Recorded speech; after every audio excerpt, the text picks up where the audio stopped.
Hoje é a vez das crianças. Que tal um joguinho que aumente a capacidade de memória e melhore o vocabulário?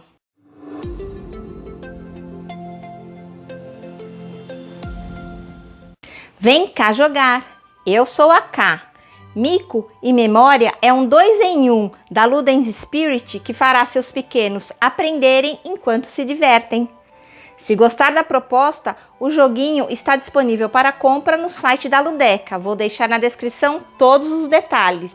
E agora vamos conhecer algumas formas de utilizar esse jogo.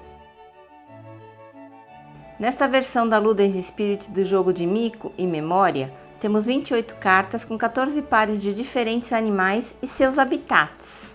Ao se dispor a jogar com uma criança, precisamos nos envolver.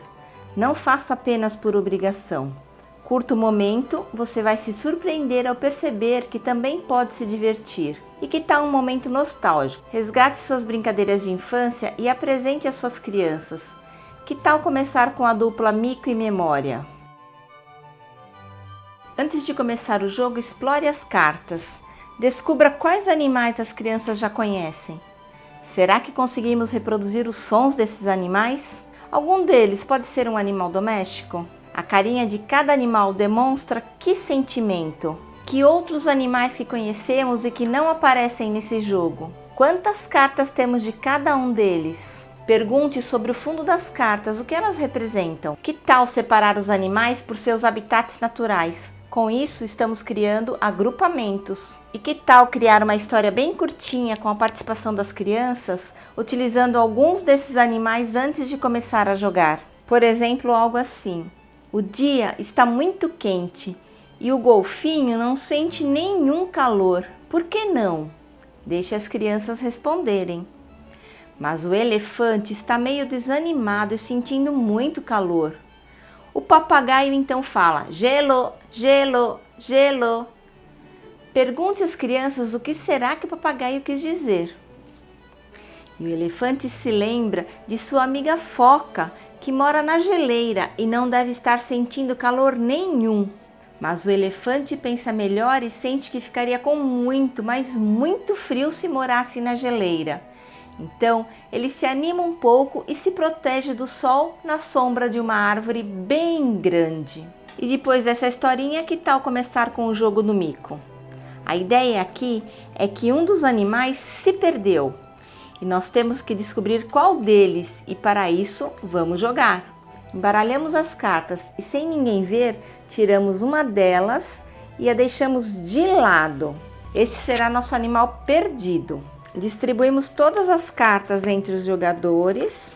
Não tem problema se uns ficarem com mais cartas que outros. Assim que receber as cartas, os jogadores devem identificar todas as duplas de animais iguais e as colocar abertas na sua frente. Decide-se quem comece e, na sua vez, o jogador deve escolher uma das cartas do jogador à sua esquerda. E se formar um par, já deve baixá-lo na mesa. Então, esse jogador vai escolher uma carta. Pegou um urso polar. E ele tinha um urso polar, então ele baixa o par formado na mesa. Vez do jogador à sua esquerda, que fará a mesma coisa. Vai pegar uma carta. E se formar um par, vai baixá-la na mesa. Se não formar, apenas fica com a carta na sua mão. Agora esse jogador pega uma carta daqui. Um macaco. Formou um par. O jogo acaba quando todos os pares forem feitos e sobrar apenas o animal perdido. Esse jogador vai pegar uma carta desse e era o elefante, formou o par. O animal perdido está aqui. Vamos revelar? Foi o golfinho. Neste momento, conferimos com a carta que estava separada. Realmente era o golfinho, o animal perdido, e ficou com este jogador aqui. Ganha quem tiver formado maior número de pares. Um ótimo momento para treinar as contas. 3 pares, 5 pares, 3 e 2. O jogador que fez 5 pares ganhou o jogo. Mas se o jogador que tiver o maior número de pares também foi aquele que ficou com a carta do animal perdido, ganha outro jogador que tiver a maior quantidade de pares. Você sabe por que este jogo chama mico?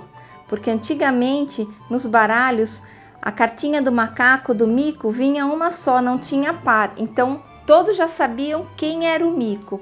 Dessa forma, separando um a cada rodada, o mico ou o animal perdido é diferente, fica muito mais legal. Antes do próximo jogo, queria dar a minha opinião sobre deixar ou não as crianças ganharem. Acho que não podemos ser radicais de nenhum dos dois lados. Quem sempre perde fica totalmente desmotivado.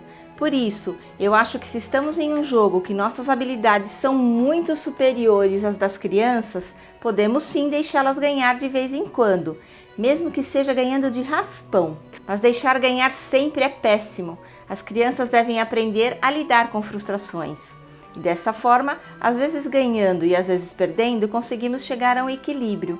E para mim, equilíbrio é a palavra-chave neste dilema e em vários outros também. E agora vamos ao jogo de memória. O objetivo nos jogos de memória é fazer associações. Neste caso, devemos encontrar os pares de cartas que tenham o mesmo animal.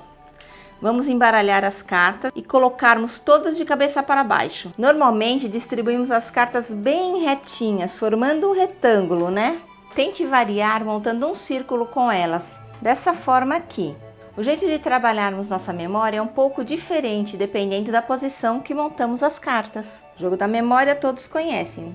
Um jogador abre duas cartas. Se acertar, ele pega os pares e joga de novo. Se errar, passa a vez para o próximo jogador. Se o jogador acertou, o par de girafas. Na hora que ele está abrindo a carta, todos devem conseguir enxergar os animais. O jogo acaba quando todos os pares forem formados e ganha quem tiver a maior quantidade de cartas. Estas foram as minhas dicas para os jogos de hoje. Brinquem com as crianças como se fossem crianças também. Estamos chegando ao final do vídeo, então quero te desejar um Natal calmo e seguro. Cuide das pessoas que lhe querem bem. Nos vemos na próxima e não se esqueça do mais importante. Divirta-se e obrigada por assistir.